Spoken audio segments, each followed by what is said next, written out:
l'évangélisation, si on y pense bien, c'est la vie spirituelle de la personne qui est en face. C'est que la personne qui est en face, elle rentre dans une relation avec Dieu par le Christ.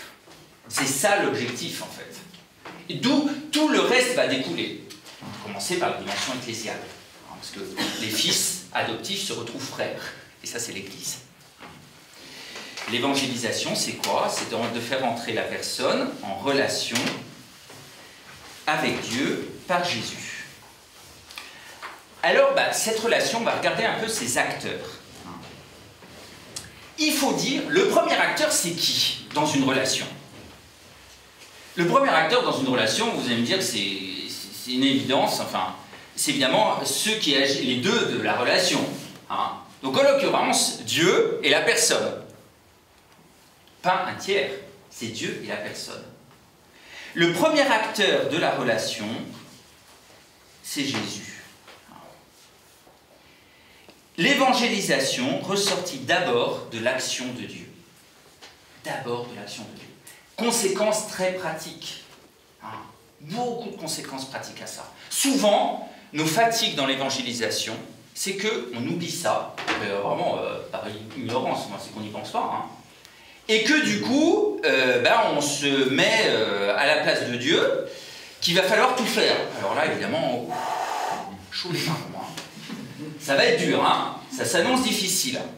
Et on se charge d'un poids qui est insupportable, parce qu'il n'est pas fait pour nous, en fait. Non. La relation, c'est toujours Dieu qui va initier la relation, qui va faire. Hein.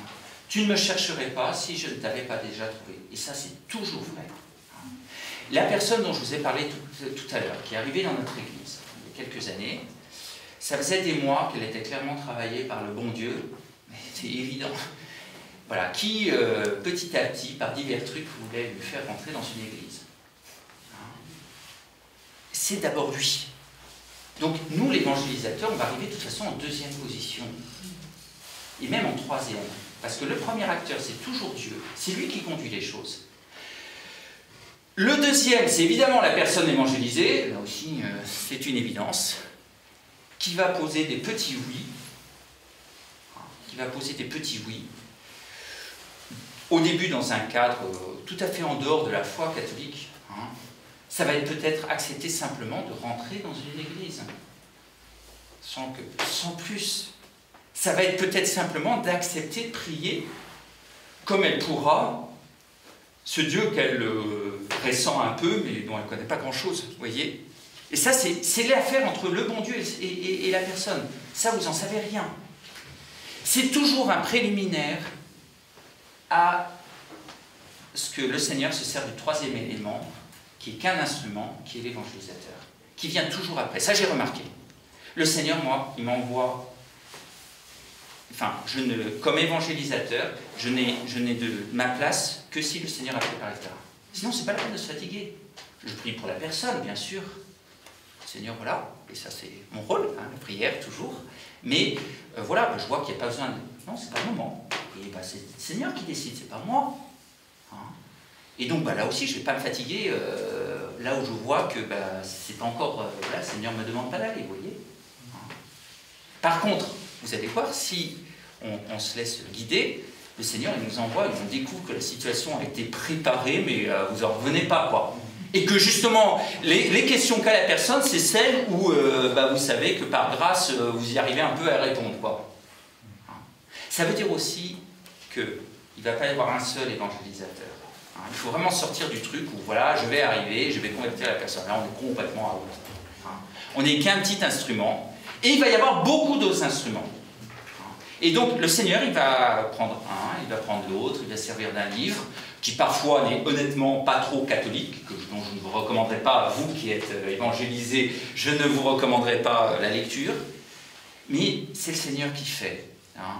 Et donc là, on va arriver dans les attitudes, une grande ouverture a priori, vous savez. Le nombre de gens qui se convertissent ou une expérience... par exemple, il y a le fameux livre des anges, qui est vraiment un truc space, hein, mais dont je ne vous recommande pas du tout la lecture. Mais croyez-moi, le Seigneur, il se sert de ça. Et si la personne, elle est droite, et qu'elle cherche à être cohérente avec ce qu'elle comprend, hein, et agir en fonction, aucun problème. Voilà. Et aussi les passages par d'autres religions, etc. Le nombre qui découvrent qu'ils ont une intériorité qui est un peu le truc de base, vous comprenez, comme Dieu, et qui est autre chose que la matière par un passage par le bouddhisme et d'autres trucs. C'est hallucinant. Voilà. Donc le premier acteur, le premier acteur, Dieu, donc c'est le Père qui envoie son Fils, Jésus. Donc le Seigneur, il va chercher à avoir des instruments sensibles qui vont conduire à cette relation. Quand je dis instruments sensibles, ça c'est la grâce de la vie chrétienne qui fait de nous d'autres Christ. Nous sommes l'humanité du Christ continué. C'est hallucinant, on est d'accord. La grâce, elle veut faire de nous des continuations de Jésus. D'autres Christ, d'autres Jésus, rien de moins, quoi. C'est fou, hein. Mais c'est ça. C'est ça. Alors, comment on va placer l'évangélisateur dans cette relation, hein? Le cœur, c'est la relation entre l'évangélisé et Dieu. Et l'évangélisateur, c'est un ami de Dieu qui va conduire l'autre à devenir ami avec lui aussi. Alors, on va prendre l'image humaine. Comment ça se passe? Vous avez un très bon ami, vous avez deux amis. Hein. Vous avez un très bon ami, et vous rencontrez une troisième personne, et vous dites, oh là là, j'aimerais bien qu'il devienne ami de premier ami. Alors, quels vont être les trucs? Et bien d'abord, le fondement, ça va être votre amitié avec le premier, parce que sinon... le deuxième fondement, ça va être l'amitié avec le deuxième. Voilà. Et là, le Seigneur, il va se servir de vous, de cette manière-là, pour le faire rentrer en amitié avec lui. Hein. Qu'est-ce qui va témoigner auprès de l'autre? C'est l'amour que vous avez pour lui. Hein.